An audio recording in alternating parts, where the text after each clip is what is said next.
open. Hi everyone. Day 40 of Sweet Honey from the Rock, and 10 chapters to go until we've reached the end of Genesis, and today we're in chapter 40. Yeah, Yay! happy Matariki Day. Very happy Matariki. We've had a great day spending time with two of our daughters. We went and walked the dogs this morning, and then we had lunch at one of the cafes, local cafes, Geeks. It was beautiful. Not really local, is it? Well, not really local. And then we went to one of the local favourites, which Blue Rose, picked up a few treats on the way home, and then spent a bit of time. We're just hanging out until Glory finishes work. But we're not hanging out. No, we're here. We're doing a bit of planning, which is awesome. It's called Matariki Plan Day. Matariki planning. So we dedicated 2-3 hours to planning, and especially over the next 6 months. Berta spent a bit of time doing something aside, and now she's come back and we are reunited. So Where did I go? Just spending time on a call with your cuz. Yes. And it was funny, I was talking to my cousin Frances, Rangihona, and I said, happy Matariki Day. And she goes, it's Matariki Day every day. And I was like, yeah, because she's, been born and bred in the whole Māori space, and great prophetic sister in the Lord. Very good. And just the new journey, the journey she's having at the moment, which is going to be, just so special in her new season. Congratulations, cousin. Don't talk. What? Say anything. I'm not saying anything. I just think good on you. So today, chapter 40, and so Joseph we find Joseph that he is still in prison, and now he's still in prison. Still in prison. Mentioned in the other book he was. So he's in prison currently, and Pharaoh has thrown both the cupbearer or butler and the chief baker in prison. Because it doesn't say, but that Pharaoh was offended, and so he threw these two into in the prison in which Joseph was housed, and Joseph was put in charge of their care. And so one morning he comes in and he sees their demeanour. They are sad because they both had dreams, separate dreams, the night previously. But they were sad because there was nobody to interpret their dreams. And Joseph said, I love this, where he says, isn't God the one that interprets dreams? And so he asked them each, what was your dream? Tell me what your dreams were. And so the butler goes first, and he says that he saw a branch which had a grapevine which had 3 branches. They bloomed and budded, and it was a beautiful ripe harvest. And so he took those, and he saw the cup in Pharaoh's hand. He took the grapes, and then he squeezed the juice into Pharaoh's cup, in which he handed the cup to Pharaoh. And so Joseph said to him, this is the interpretation of your dream. In 3 days you will be restored to your former position as before, and you will be serving Pharaoh again in your former position. Now, the chief baker, seeing this, thinks, oh man, this is awesome. And so he tells Joseph about his dream.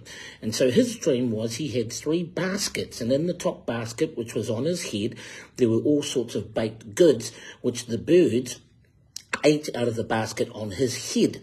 And then Joseph said, this is your dream. This is the interpretation of your dream. After 3 days, your head will be lifted up from you, in that your head will be taken off, you'll be hanged, and the birds will eat your flesh. So not exactly the same response that he was anticipating after the chief cupbearer's dream. And sure enough, after 3 days, Pharaoh has a feast for his servants, and he brings the 2 out of prison.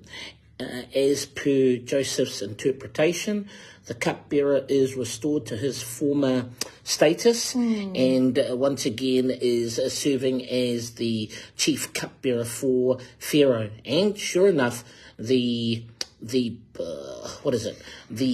baker was hanged. And so, just going back a bit, Joseph said to the chief cupbearer, make sure you remember me, because I was stolen from this land and I'm in prison for something that I didn't do. So after the chief cupbearer was restored, he forgot all about Joseph. And that brings us to the end of chapter 40 of Genesis. Takeaways from you? You had some great... We were sharing this morning when we were talking about it after our reading. There was something you said that was really... I thought was a great revelation. Yeah. Do you remember? I think it was about the takeaways, all the key things that came up was some of these could be related to Jesus. Like he... the chief cupbearer, rose from the dead 3 days. And how the wine, the grapes being squeezed into the cup, there's an immediate, there's no fermentation or no wine making in that process. When the butler was squeezing the grapes, it's almost like, God instantly walks into your life and takes over your, you start to walk alongside him. And then I thought, I was talking to God about the basket, and the what do you call it, the baker? Yeah. And it's almost like the things that we get ourselves trapped into, like the three, I don't know, was the three symbolised? I was thinking of the baskets. So it was 3 baskets, and then the pastries all on top, and how the birds of prey managed to get to all the 3 baskets, just... Oh, it says that it was just away. the one basket, even though he had 3 baskets in his head, they were inside each other, and the baked goods were in one basket, which the birds were eating off on the head of the baker. I'm guessing that the baskets would have been, I guess the stealing of the word, the taking of how quickly the word is snatched away if we don't remain in his goodness, in his grace, and just the grace on the butler's life. As we come to the Father, we have a life poured out every day. It's a daily thing. Like an offering. What I love also, when we read about Joseph in the chapter before chapter 38 or 37, sharing about the dreams. Not only did he have dreams, but God blessed him with the gift to interpret dreams as well. Yeah. And I think... I think he being in prison, it's even more humbling, because he said he did nothing wrong, that he was taken from his... Stolen from the land, homeland. So there's a sense of, how long is this? I still see the promise. I have the dream that God's given me. Yeah. How he can just, still remain and not even, I guess the human factor of oh well, I've been stolen, that yearning of when is this, over. Hi Tuhiao Williams. Hi. Williams, hi, thank you so much for joining us today. So we're just talking about Genesis chapter 40. Interesting also that how he said to the butler or the chief cupbearer about, hey, don't forget me. And in a way, I was thinking, well, maybe he's trying to force God's hand about, get me out of this place.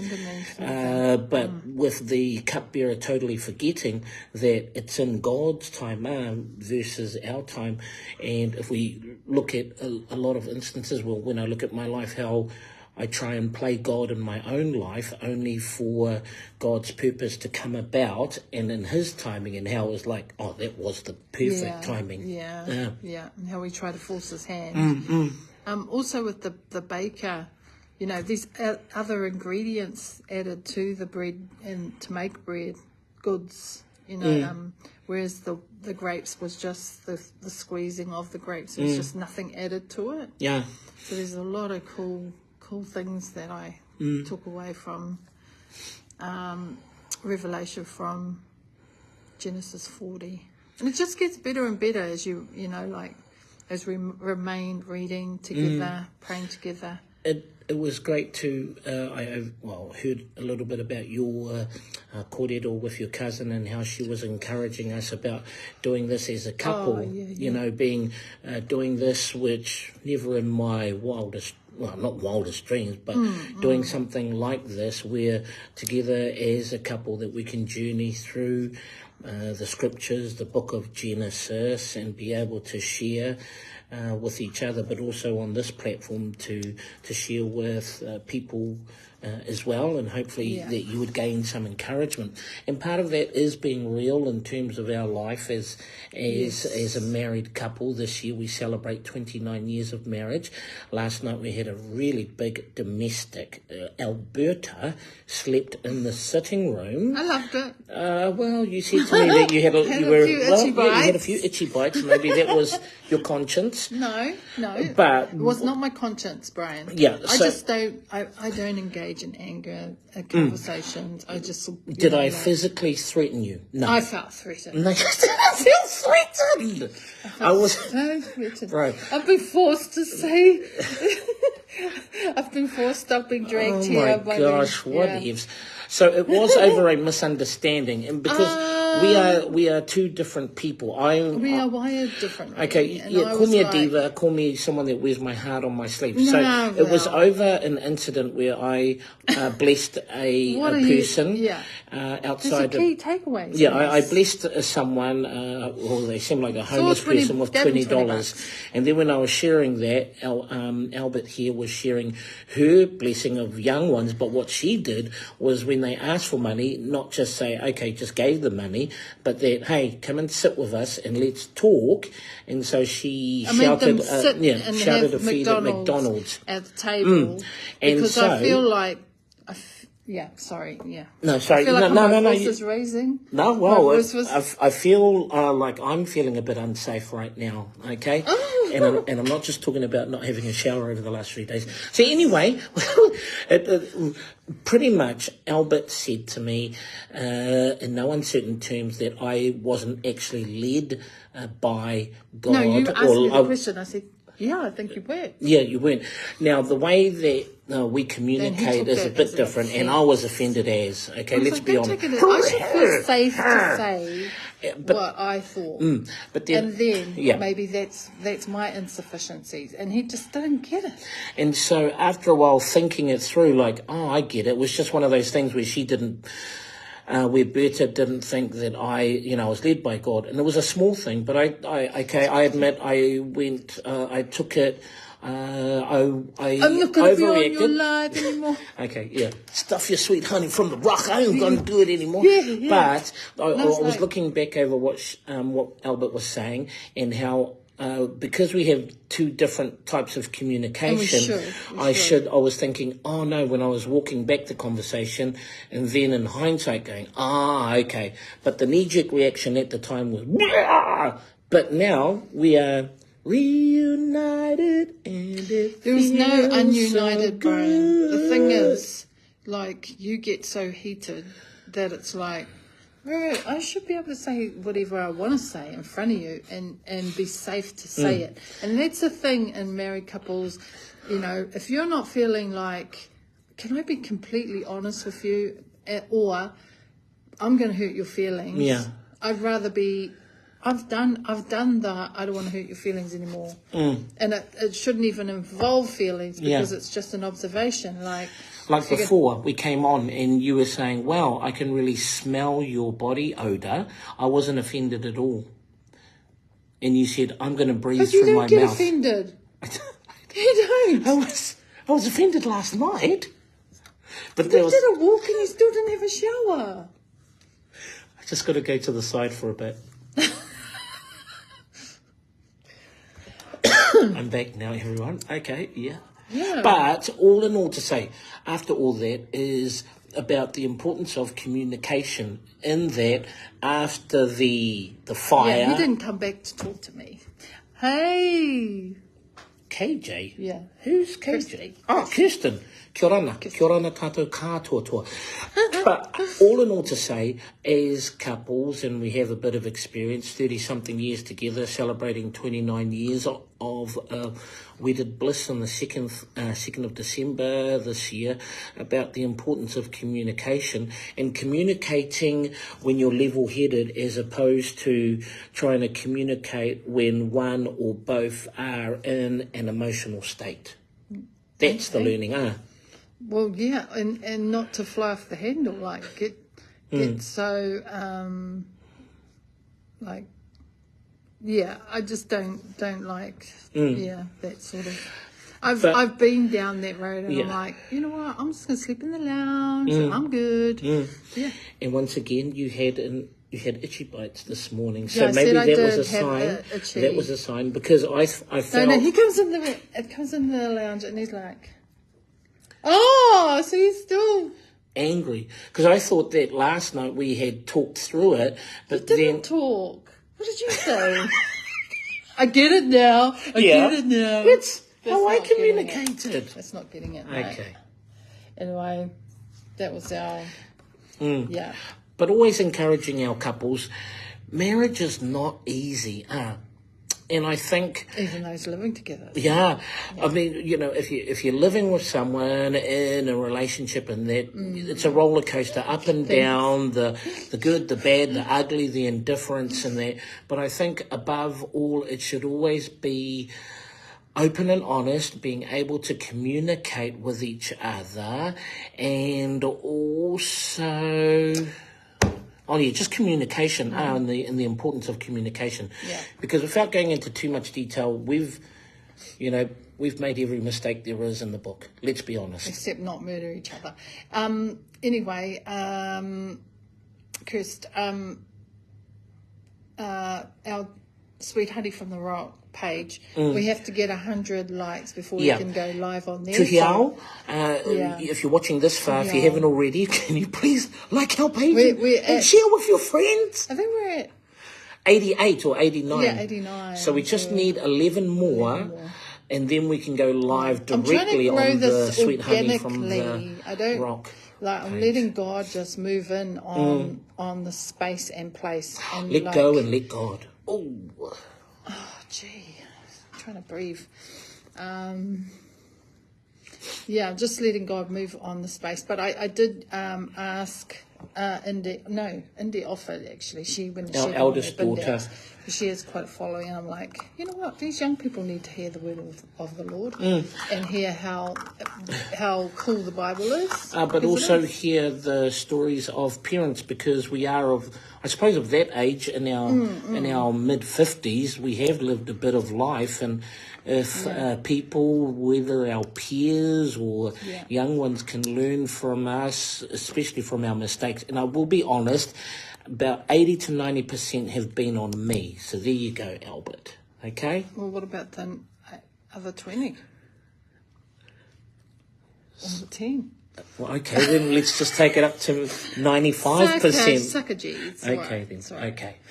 But anyway, I'll get you a book, Kirst. Yeah. But also, I think one ingredient for our longevity is being in the hard times, fighting for our marriage, and also remembering the why. Because I haven't shared this, but our first meeting back in 1988 or 1989, when we were working at social welfare, as WINS was known back in those days in the 80s. Imagine that, unlimited sick leave, and we were having 2-hour lunches, coming back in a bit. And on Brian's last day, he was so drunk, he's dancing on tabletops, giving people money, I didn't think we were going to go that, but... Well, I'm just saying.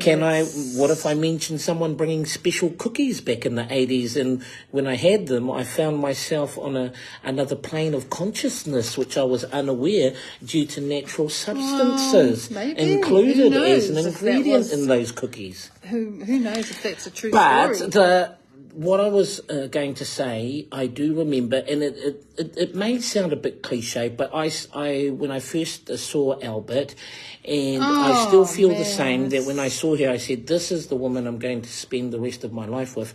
And it's been 30-something years again. We've been through our ups and downs, and we've made, how many mistakes. I remember when we were living on Smith's Ave, and we had a domestic in the car, and this one tried to jump out of the car while it was still moving at about 60, 70 Ks. So you're exaggerator. I'm not. Exaggerator. I'm not exaggerating. No, wasn't even. You're just driving into the driveway. No, God. no. Well, that's how crazy that you get angry, you make dumb choices. I think also being young parents at the time, learning through experience, Love and you, that catch up. Also making the same learning from our mistakes in there.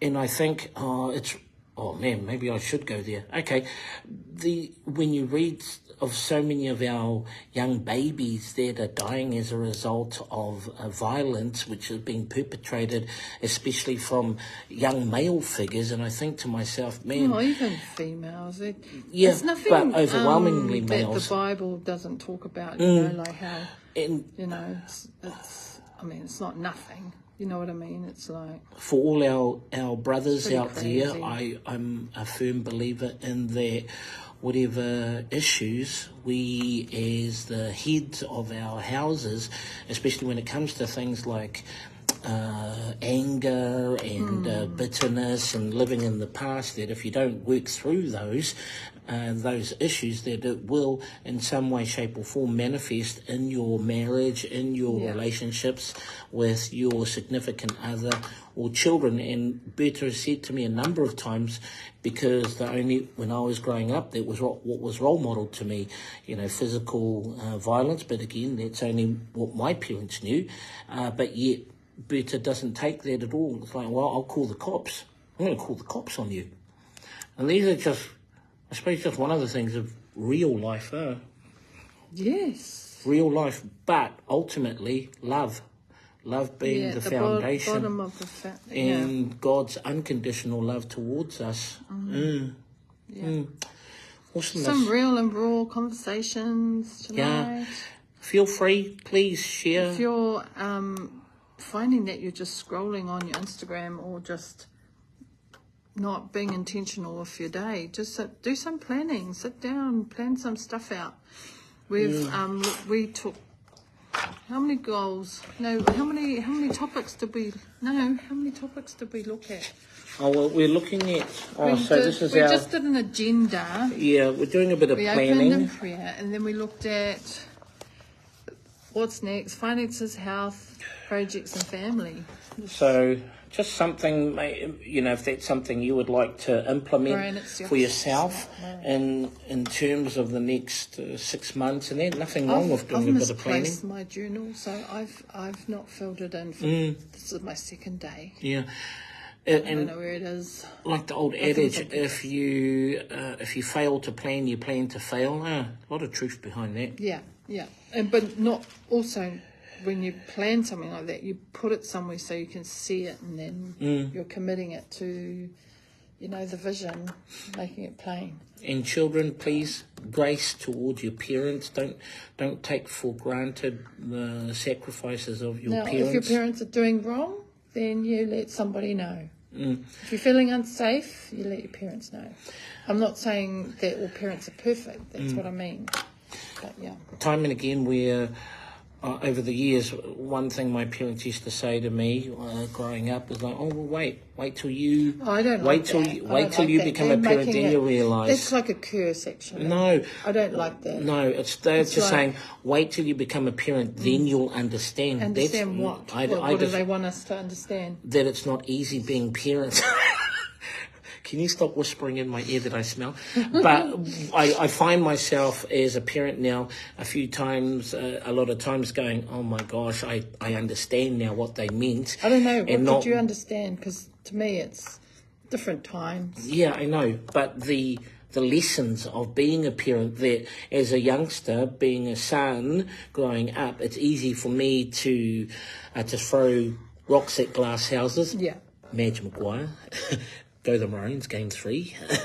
But that it's easy for me to point fingers when you're young and you have no responsibilities. But then once I started having children of my own, realising the importance and of the sacrifices and the value of my parents and all that they did for me. So through... I don't know if that actually makes sense to me, because it's not like you had... Watch this back yourself and then you will understand. But, yeah. Okay. I don't think that makes sense to me. Like, okay. I don't like that. It's bad excuse. It's not cursing. It's like, what they're saying is like, okay, wait until you're in the position that I am now, and then why you not will just equip them so they know what sort of... I'm just taking a little break again. So I can compose myself before coming back. Okay, I'm back now.